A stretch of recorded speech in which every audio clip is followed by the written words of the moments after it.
ദൈവത്താൽ അനുഗ്രഹിക്കപ്പെടണം എന്നത്ര എല്ലാവരും ആഗ്രഹിക്കുന്നത്. അതിൽ തെറ്റൊന്നുമില്ല. സ്നേഹവാനായ ദൈവം നമ്മെ അനുഗ്രഹിക്കുവാൻ സന്മനസ്സുള്ളവൻ തന്നെയാണ്. എന്നാൽ ദൈവം സ്നേഹം മാത്രമല്ല, വിശുദ്ധിയും കൂടിയാകുന്നു.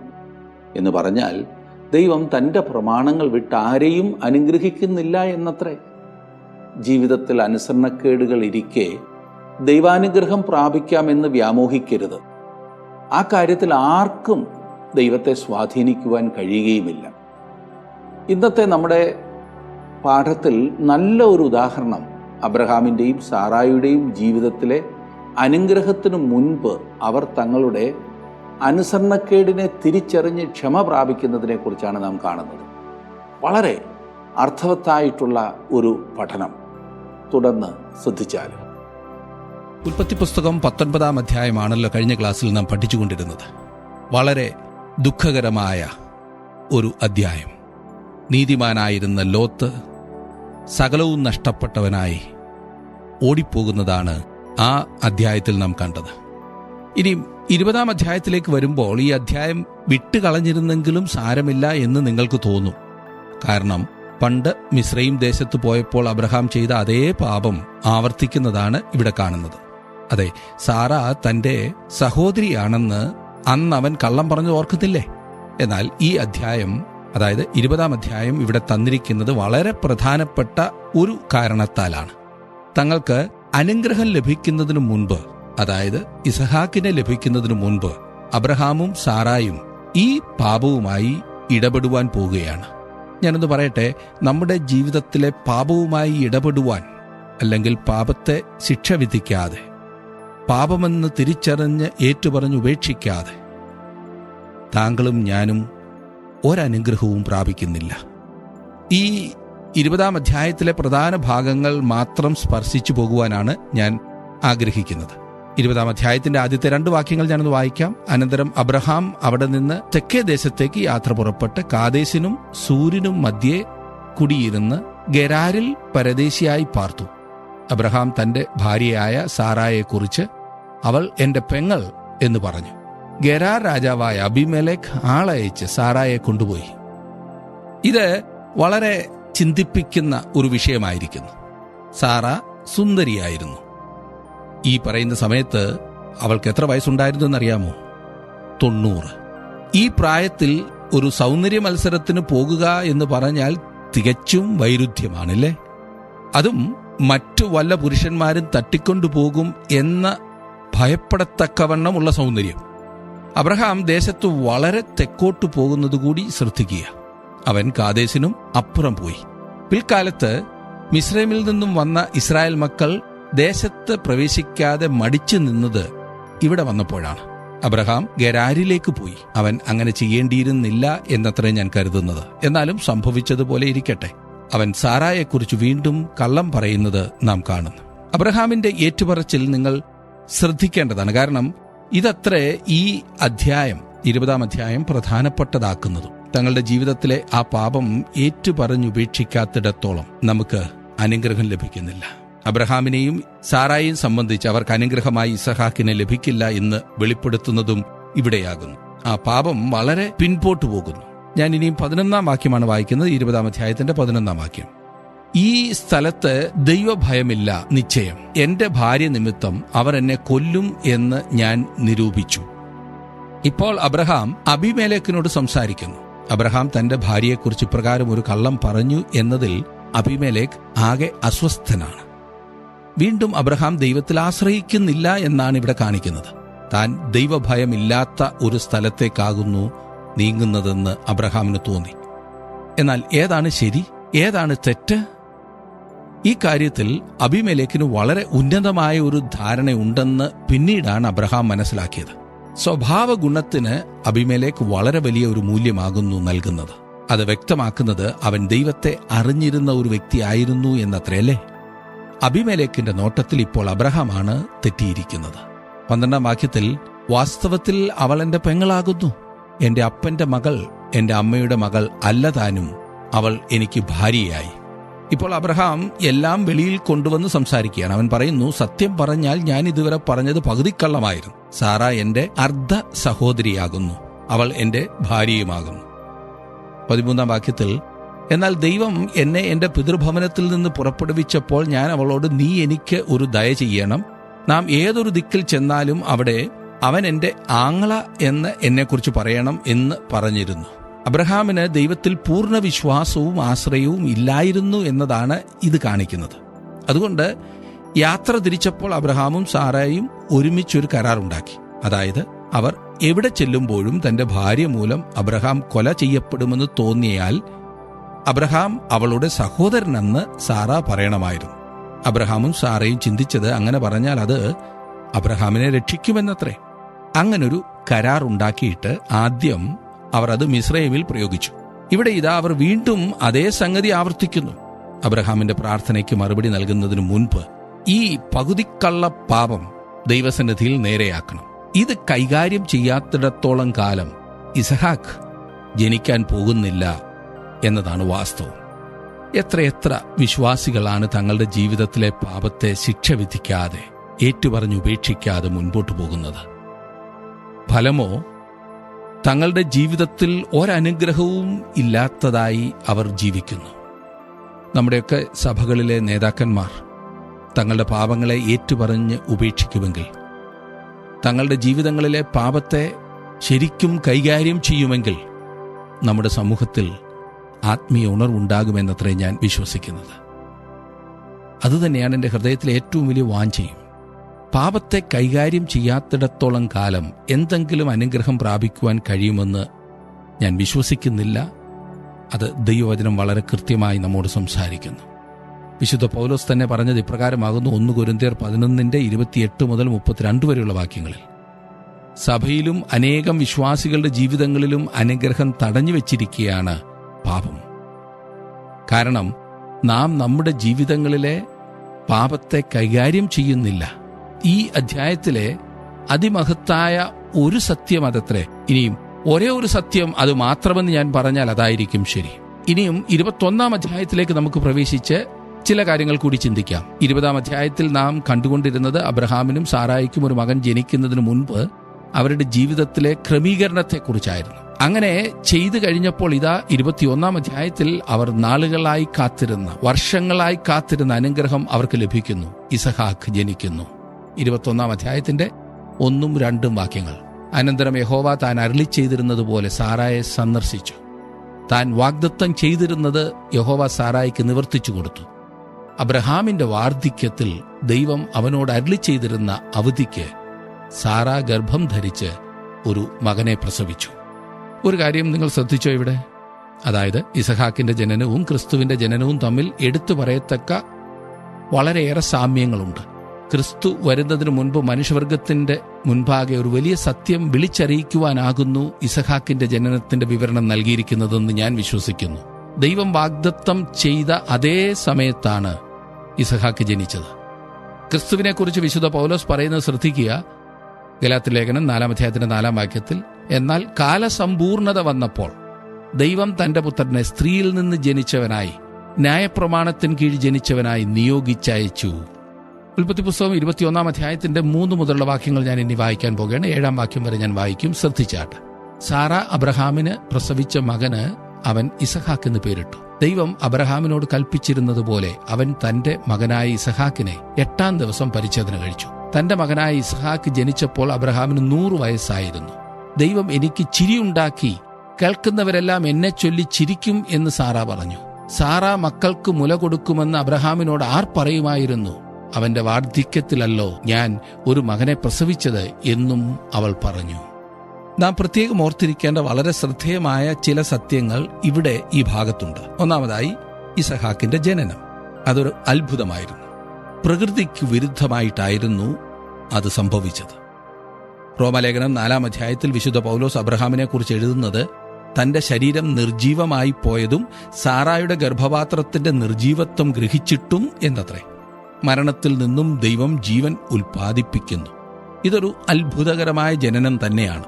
ഇതുമായി ബന്ധപ്പെടുത്തി ഒരു കാര്യം നാം ശ്രദ്ധിക്കേണ്ടത് എന്തെന്നാൽ, ക്രിസ്തുവിന്റെ ജനനം എന്ന ആ അതിമഹത്തായ അത്ഭുതത്തിനു മുൻപ് തന്നെ അതിനോട് സമമായൊരു സംഭവം നടന്നു കഴിഞ്ഞിരിക്കുന്നു. ക്രിസ്തുവിന്റെ ജനനത്തിനു വേണ്ടി ദൈവം മനുഷ്യരെ തയ്യാറാക്കുകയായിരുന്നു. അതുകൊണ്ട് നൂറ്റാണ്ടുകൾക്ക് മുൻപ് ഇസഹാക്കിന്റെ ജനനം ഒരു അത്ഭുത ജനനമായി നമുക്ക് ലഭിച്ചിരിക്കുന്നു. ദൈവം അബ്രഹാമിനോടും സാറായോടും ഇടപെടേണ്ടി വന്നു.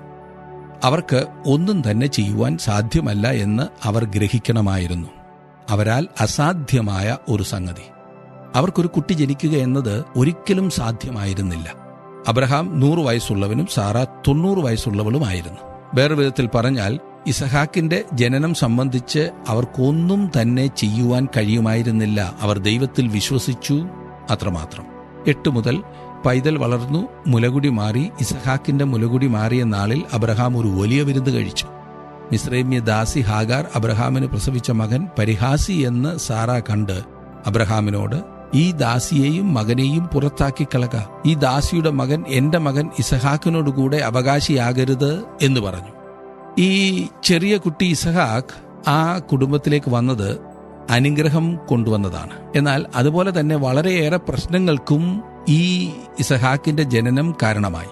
ഹാഗാറിന്റെ മകനായ ഇസ്മായേൽ പരിഹാസിയായി തീർന്നത് നാം കാണുന്നു. ഇവിടെ മുതൽ നാം ഇസ്മായേലിന്റെ യഥാർത്ഥ സ്വഭാവം കാണുവാൻ പോകുകയാണ്. ഒരുപക്ഷെ നിങ്ങൾ പറഞ്ഞേക്കാം, എല്ലാ കുട്ടികളും അങ്ങനെ തന്നെയാകുന്നു എന്ന്. ഇതുവരെ അവൻ ഒരു നല്ല കുട്ടിയായിട്ടൊക്കെ നമുക്ക് തോന്നി. എന്നാൽ ഇപ്പോൾ ആ കുടുംബത്തിൽ വേറൊരു കുട്ടി വന്നു പിറന്നു. ഇത് കണ്ടപ്പോൾ മുതൽ ഇസ്മായേൽ തന്റെ തനി നിറം കാണിക്കുവാൻ തുടങ്ങി. ഒരു ദൈവ പൈതലിന് 2 സ്വഭാവങ്ങൾ ഉണ്ടെന്നുള്ള വസ്തുതയുടെ ഒരു ഉദാഹരണം അത്രേ നാം ഇതിലൂടെ കാണുന്നത്. നിങ്ങൾ മാനസാന്തരപ്പെടുന്നതുവരെ നിങ്ങൾക്കൊരു പഴയ സ്വഭാവമുണ്ട്, പഴയ മനുഷ്യൻ. ആ പഴയ സ്വഭാവം നിങ്ങളെ നിയന്ത്രിക്കുകയും ചെയ്യുന്നു. നിങ്ങൾക്ക് എന്ത് ചെയ്യണമെന്ന് തോന്നുന്നുവോ അതെല്ലാം ചെയ്യുന്നു. മനസ്സിൽ തോന്നുന്നതെല്ലാം ചെയ്യുവാൻ പോയാൽ അത് മിക്കവാറും തോന്നിയവാസമായി മാറും എന്നറിയാമല്ലോ. അതത്ര നല്ല കാര്യമല്ല. എന്നാൽ നിങ്ങൾ വീണ്ടും ജനനം പ്രാപിക്കുമ്പോൾ നിങ്ങൾക്കൊരു പുതിയ സ്വഭാവം, നിങ്ങളൊരു പുതിയ മനുഷ്യനായിത്തീരുന്നു. അങ്ങനെ ഒരു പുതിയ സ്വഭാവം ലഭിക്കുമ്പോൾ അവിടെയാണ് പ്രശ്നം ആരംഭിക്കുന്നത്. പുതിയ സ്വഭാവവും പഴയ സ്വഭാവവും തമ്മിൽ നടക്കുന്ന പോരാട്ടത്തെക്കുറിച്ച് വിശുദ്ധ പൗലോസ് റോമാലേഖനം 7-ാം അധ്യായത്തിൽ വിവരിക്കുന്നുണ്ട്. അവിടെ പൗലോസ് പറയുന്നത് ഞാൻ ഒന്ന് വായിക്കാം. 7-ാം അധ്യായത്തിന്റെ 19-ാം വാക്യം, റോമർ 7:19. ഞാൻ ചെയ്യുവാൻ ഇച്ഛിക്കുന്ന നന്മ ചെയ്യുന്നില്ലല്ലോ, ഇച്ഛിക്കാത്ത തിന്മയത്രേ പ്രവർത്തിക്കുന്നത്. അതായത് പുതിയ സ്വഭാവം ചെയ്യുവാൻ ആഗ്രഹിക്കാത്തത് ചെയ്യുവാൻ പഴയ സ്വഭാവം ചാടിയിറങ്ങുന്നു. പഴയ സ്വഭാവം നിയന്ത്രണാതീതമാകുന്നു. ഏത് സ്വഭാവത്തിലാണ് താങ്കൾ ജീവിക്കുവാൻ പോകുന്നതെന്ന തീരുമാനമെടുക്കേണ്ട സമയം വരും. ദൈവത്തിൽ ആശ്രയിച്ചുകൊണ്ട് നിങ്ങൾ ഒരു ഉറച്ച തീരുമാനമെടുക്കണം. ഒന്നുകിൽ പരിശുദ്ധാത്മാവ് നിങ്ങളുടെ ജീവിതത്തിൽ പ്രവർത്തിക്കുവാൻ നിങ്ങൾ അനുവദിക്കണം, അല്ലെങ്കിൽ ജഡം നിയന്ത്രിക്കുന്നതിനനുസരിച്ച് നിങ്ങൾ മുൻപോട്ട് പോകണം. ഒരു ദൈവ പൈതലിന് മൂന്നാമതൊരു തെരഞ്ഞെടുപ്പില്ല. ഇതിൽ 2-ൽ 1 തെരഞ്ഞെടുക്കണം. ദാസിയുടെ മകനെ പുറത്താക്കണം. അതത്ര ഉൽപ്പത്തി പുസ്തകത്തിൽ നമുക്ക് കാണുവാൻ സാധിക്കുന്നത്. ദാസിയുടെ മകനെ പുറത്താക്കുവാനാണ് ദൈവകൽപ്പന. 11-ാം വാക്യത്തിൽ തന്റെ മകൻ നിമിത്തം ഈ കാര്യം അബ്രഹാമിന് അനിഷ്ടമായി. ദാ കിടക്കുന്നു. ജഡത്തെ സംബന്ധിച്ച് പറയുകയാണെങ്കിൽ ഇസഹാക്ക് അബ്രഹാമിന്റെ മകനായിരിക്കുന്നത് പോലെ തന്നെ ഇസ്മായേലും അബ്രഹാമിന്റെ മകനാണ്. ഇസഹാക്ക് ജനിച്ചതേ ഉള്ളൂ, ഒരു ചെറിയ കുഞ്ഞ്. അവനെക്കുറിച്ച് അധികമൊന്നും ഇപ്പോൾ അറിയുവാൻ സാധ്യമല്ല. എന്നാൽ ഈ ഇസ്മായേലോ ചില വർഷങ്ങളായി ആ കുടുംബത്തിൽ പാർക്കുന്നു. അവൻ ആ കുടുംബത്തിലെ സന്തോഷമായിരുന്നു. ആ കുടുംബത്തിൽ എല്ലാവരും അവനെ ലാളിച്ച് വളർത്തിയിരുന്നു. അവൻ ഈ പറയുന്ന സമയത്ത് അവന്റെ കൗമാരപ്രായത്തിലാണ്. അബ്രഹാം അവനോട് വളരെയധികം അടുപ്പത്തിലുമാണ്. പിതാക്കന്മാർ അങ്ങനെ ആകുന്നുവല്ലോ. അവനെ പറഞ്ഞു പുറത്തുവിടുക എന്ന് പറഞ്ഞാൽ അബ്രഹാമിനെ വളരെയേറെ വേദനിപ്പിക്കുന്ന ഒരു കാര്യം തന്നെയാണത്.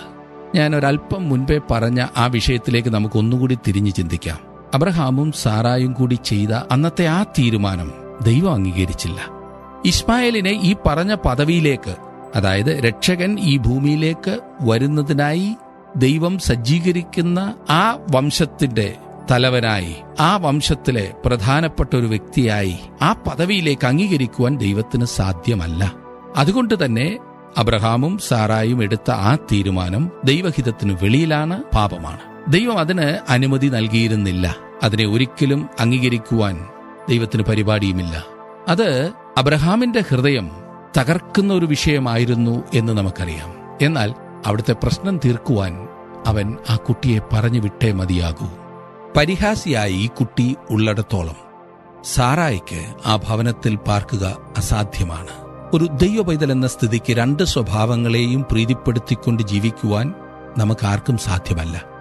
യാക്കോബ് പറഞ്ഞത് ഇരുമനസ്സുള്ളവൻ തന്റെ വഴികളിലൊക്കെയും അസ്ഥിരൻ ആകുന്നു എന്നത്രേ. ഇന്ന് അനേകം ദൈവമക്കളിലെ അസ്ഥിരതയും അരക്ഷിതത്വവും വെളിവാക്കുന്ന ഒന്നത്രേ ഇത്. ലോകത്തോടൊപ്പം അവർക്ക് പോകണം, അതേസമയം തന്നെ ദൈവത്തോടൊപ്പം നിൽക്കുകയും വേണം. അതൊരിക്കലും സാധ്യമല്ല. അങ്ങനെ ജീവിക്കുവാനുള്ള ഒറ്റമൂലി അനേകരും നിർദ്ദേശിക്കാറുണ്ട്. അത് വെറും സാത്താന്റെ തന്ത്രം മാത്രമാണെന്ന് മറക്കരുത്. രണ്ട് കുതിരകളെ ഒരുപോലെ നിർത്തിയുള്ള ഒരു മത്സരം ഗ്രീക്കുകാർക്കിടയിലുണ്ടായിരുന്നു. മത്സരക്കാർ ഒരു കാൽ ഒരു കുതിരയുടെ പുറത്തും മറ്റേ കാൽ മറ്റേ കുതിരയുടെ പുറത്തും വയ്ക്കും. എന്നിട്ട് ഓട്ടം ആരംഭിക്കും. ഈ കുതിരകൾ രണ്ടും ഒരേ ദിശയിലേക്ക് ഒരേ വേഗത്തിൽ പോകുന്നത്രയും സമയം മത്സരം മഹാരസമാണ്. അല്ലാതെ വന്നാലത്തെ അവസ്ഥ ഞാൻ പറയാതെ നിങ്ങൾക്ക് ഊഹിക്കാമല്ലോ. നിങ്ങൾക്കും എനിക്കും രണ്ട് സ്വഭാവങ്ങളുണ്ട് എന്ന് ഞാൻ പറഞ്ഞല്ലോ. ഒന്നൊരു കറുത്ത കുതിരയും മറ്റേത് വെളുത്തതും. അവ രണ്ടും ഒരേ വേഗത്തിൽ ഒരേ ദിശയിലേക്ക് പോയെന്നാൽ നല്ലതാ. എന്നാൽ അവ ഒരിക്കലും ഒരുമിച്ച് പോകുകയില്ല എന്നതാണ് സത്യം. വെള്ളക്കുതിര ഒരു വഴിക്ക് പോകും, കറുത്ത കുതിര അതിന് നേരെ എതിർ ദിശയിലേക്ക് പോകും. അവ അങ്ങനെ പോകുമ്പോൾ അവയുടെ മുകളിലിരിക്കുന്ന നാം ഒരു തീരുമാനമെടുക്കണം. എന്തെന്നാൽ നാം ഏതിലാണ് ഇരിക്കുവാൻ പോകുന്നതെന്ന് നാം തീരുമാനിക്കണം. നാം പഴയ സ്വഭാവത്തിൽ ജീവിക്കുവാൻ പോകുന്നുവോ അതോ രൂപാന്തരപ്പെട്ട പുതിയതിൽ യാത്ര ചെയ്യുവാൻ പോകുന്നുവോ? ഈ കാരണത്താലാണ് നമ്മെ തന്നെ സമർപ്പിക്കുവാൻ നമ്മോട് ദൈവവചനത്തിൽ പറഞ്ഞിരിക്കുന്നത്. റോമാലേഖനം 6-ാം അധ്യായത്തിന്റെ 13-ാം വാക്യത്തിൽ നാം വായിക്കുന്നത്, നിങ്ങളുടെ അവയവങ്ങളെ നീതിയുടെ ആയുധങ്ങളായി ദൈവത്തിന് സമർപ്പിച്ചുകൊള്ളുവിൻ. പൗലോസ് അപ്പോസ്തലൻ തുടർന്ന് പറയുന്നത്, ജഡത്തിന്റെ ബലഹീനതയാൽ ന്യായപ്രമാണത്തിന് സാധിക്കാത്തതിനെ ദൈവത്തിന്റെ ആത്മാവിന് ഇപ്പോൾ സാധിക്കും എന്നത്രേ. മനുഷ്യന്റെ പഴയ സ്വഭാവത്തെ നിയന്ത്രിക്കുവാൻ ന്യായപ്രമാണം ശ്രമിച്ചു, പരാജയപ്പെട്ടു. എന്നാൽ ഇപ്പോൾ ദൈവത്തിന്റെ ആത്മാവ് പുതിയ സ്വഭാവത്തെ ശക്തീകരിച്ച് ന്യായപ്രമാണത്തിന് ഒരിക്കലും സാധിക്കാതിരുന്നതിനെ സാധിപ്പിക്കും. ഹാഗാറിന്റെ മകനായ ഇസ്മായേലിന്റെ സ്വഭാവം വെളിപ്പെടുവാൻ തുടങ്ങിക്കഴിഞ്ഞു. ഇസഹാക്കിന്റെ ജനനത്തിങ്കൽ നമുക്ക് ക്രിസ്തുവിന്റെ ജനനത്തിന്റെ ഒരു മുൻകുറിയാണ് ലഭിക്കുന്നതെന്ന് ഞാൻ പറഞ്ഞല്ലോ. കന്യകയിൽ നിന്നുള്ള ജനനം പെട്ടെന്ന് ദൈവം മനുഷ്യവർഗത്തിൽ കൊണ്ടുവന്നതല്ല. അതിനു മുൻപ് പല പല അത്ഭുത ജനനങ്ങൾ ദൈവം നമ്മെ കാണിച്ചു. യോഹന്നാൻ സ്നാപകന്റെ ജനനം, ശിംശോന്റെ ജനനം, ഇവിടെ ഇതാ ഇസഹാക്കിന്റെ ജനനം. ഇതൊക്കെ കന്യകയിൽ നിന്നുള്ള ജനനങ്ങളായിരുന്നെന്നല്ല ഞാൻ പറഞ്ഞത്. പിന്നെയോ അസാധ്യമായ സാഹചര്യങ്ങളിൽ ദൈവത്തിന്റെ അത്ഭുതം. കർത്താവായ യേശുക്രിസ്തുവിന്റെ ജനനവും ഇസഹാക്കിന്റെ ജനനവും തമ്മിലുള്ള ശ്രദ്ധേയമായ സാമ്യങ്ങൾ നമുക്കൊന്ന് പരിശോധിക്കാം. അത് നമ്മുടെ പഠനത്തിന് വളരെ സഹായിക്കും. ഒന്നാമതായി, ഇസഹാക്കിന്റെ ജനനവും ക്രിസ്തുവിന്റെ ജനനവും രണ്ടും മുന്നമേ വാഗ്ദത്തം ചെയ്തതായിരുന്നു. 25 വർഷങ്ങൾക്ക് മുൻപ് കൽദേയരുടെ ഊരിൽ നിന്ന് ദൈവം അബ്രഹാമിനെ വിളിച്ചപ്പോൾ അവനോട് പറഞ്ഞതാണ്, ഞാൻ നിനക്കും സാറായിക്കും ഒരു മകനെ നൽകുവാൻ പോകുന്നു. ഇപ്പോൾ ഇതാ 25 വർഷങ്ങൾ കഴിഞ്ഞിരിക്കുന്നു. ദൈവം തന്റെ വാഗ്ദത്തം നിറവേറ്റിയിരിക്കുന്നു. ദൈവം ഇസ്രായേൽ ജാതിയോട് പറഞ്ഞു, കന്യക ഗർഭിണിയായി ഒരു മകനെ പ്രസവിക്കുമെന്ന്. യേശു കർത്താവ് ബേത്ലഹേമിൽ ജനിക്കുവാനുള്ള ദിവസം വന്നപ്പോൾ അത് പ്രവചനത്തിന്റെ ഒരു നിവൃത്തിയായിരുന്നു. 2 ജനനങ്ങളും വാഗ്ദത്തം ചെയ്തതായിരുന്നു. രണ്ടാമതായി, ഈ 2 ജനനങ്ങളിലും വാഗ്ദത്തം ലഭിച്ചതിന് ശേഷം നീണ്ട ഒരു ഇടവേള ഉണ്ട്. അതിനുശേഷമാണ് വാഗ്ദത്തം നിറവേറിയത്. ഇസഹാക്കിന്റെ ജനനത്തിനും വാഗ്ദത്തത്തിനും മധ്യേ 25 വർഷത്തെ ഇടവേളയാണ് നാം കാണുന്നത്. എന്നാൽ ക്രിസ്തുവിന്റെ ജനനവുമായി ബന്ധപ്പെടുത്തി അനേകം തലമുറകൾ കഴിഞ്ഞാണ് വാഗ്ദത്തം നിറവേറിയത്. ഉദാഹരണത്തിന്, ദാവീദിന്റെ വംശത്തിൽ ഒരുവൻ വന്നു പിറക്കുമെന്ന് ദൈവം അരുളി ചെയ്തു. 1000 വർഷങ്ങൾക്ക് ശേഷമാണ് ക്രിസ്തു ജനിക്കുന്നത്. ഈ 2 ജനനങ്ങളും തമ്മിലുള്ള സാമ്യം ശ്രദ്ധേയമാണ്.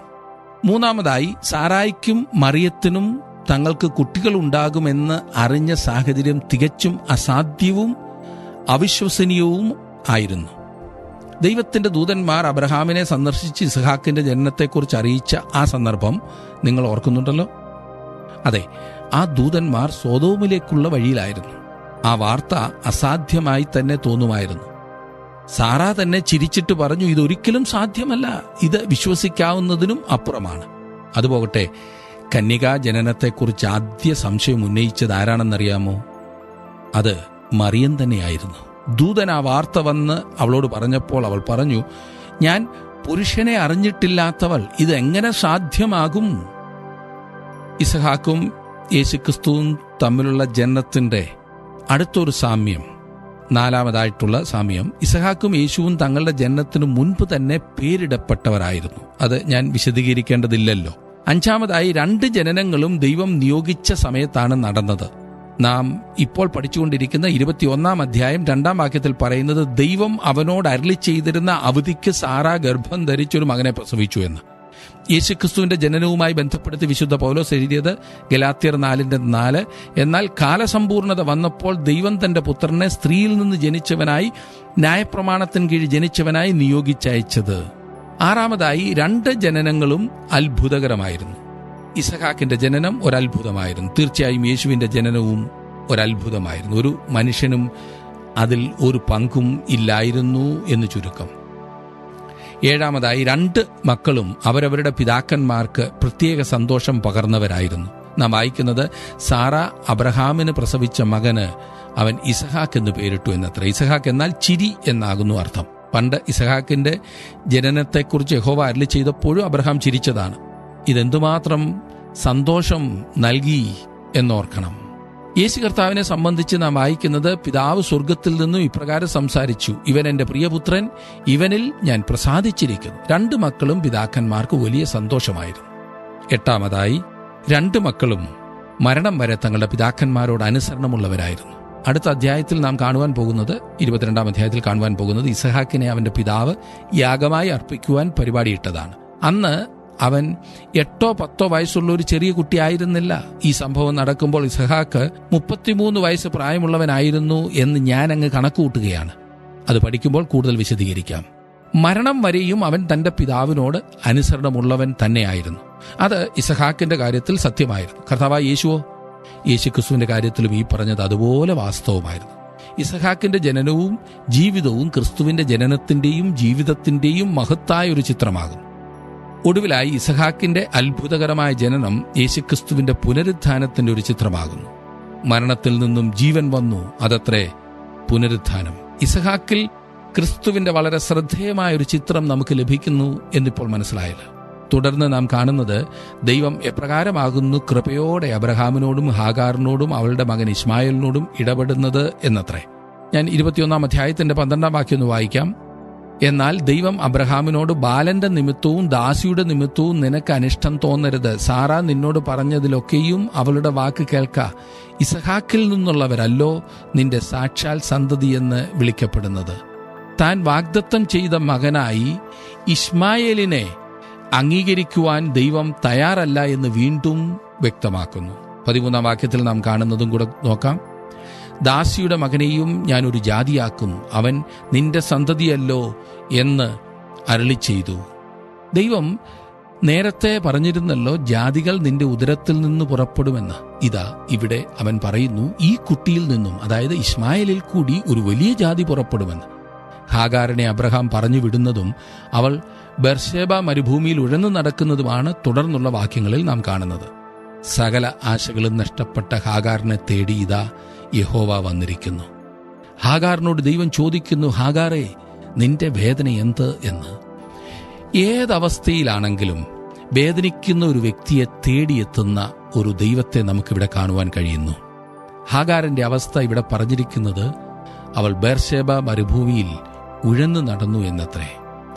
അവൾക്ക് തന്നെ അറിയില്ലായിരുന്നു അവൾ എവിടെയാണെന്ന്. ചില സന്ദർഭങ്ങളിൽ നാം അങ്ങനെ എത്തിപ്പെടാറുണ്ട്. എന്നാൽ ദൈവം അറിഞ്ഞു അവൾ എവിടെയെന്ന്. അതെ, ദൈവപൈതലെ, നിങ്ങൾ എങ്ങോട്ട് പോകണമെന്നറിയാതെ നട്ടം തിരിയുമ്പോൾ നിങ്ങളെ തേടി വരുന്ന സ്നേഹനിധിയായ ദൈവം, അവൻ നിങ്ങളെ പേർ വിളിച്ച് ആശ്വസിപ്പിക്കുന്നവനാണ്. നിങ്ങളുടെ പ്രശ്നം അവനോട് തുറന്നു പറയുവാൻ ദൈവം ആഗ്രഹിക്കുന്നു. നിങ്ങളുടെ വേദന എന്ത്? പ്രിയ സുഹൃത്തെ, ആരോടും പറയാൻ വയ്യാത്ത നിങ്ങൾ പാടുപെടുന്ന ആ വേദനയുണ്ടല്ലോ, ദൈവസന്നിധിയിൽ ചെന്ന് അവനോട് തുറന്നു പറയുക. അവിടുന്ന് സഖിയായി കൂടെയിരുന്ന് ആശ്വസിപ്പിക്കുമെന്ന് മാത്രമല്ല, പ്രശ്നത്തിന്റെ പരിഹാരം കാണുവാനായി നിങ്ങളുടെ കണ്ണു തുറക്കുകയും ചെയ്യും. അടുത്തുള്ള ഉറവ് കാണുവാൻ കഴിയാതെ വണ്ണം കണ്ണടഞ്ഞിരിക്കുന്നതല്ല ഇന്നത്തെ നിങ്ങളുടെ സാഹചര്യം. എങ്കിൽ ആ സ്നേഹനിധിയായ ദൈവത്തിന്റെ സന്നിധിയിലേക്ക് കടന്നു വരൂ. അവനോട് ഹൃദയവേദനകൾ പങ്കിടൂ. അനുഗ്രഹിക്കപ്പെട്ട വ്യക്തിയായി ജീവിക്കൂ. ദൈവം നിങ്ങളെ അതിനായി ആശ്വസിപ്പിച്ചു വഴി നടത്തട്ടെ എന്ന് ഞാനും പ്രാർത്ഥിക്കുന്നു.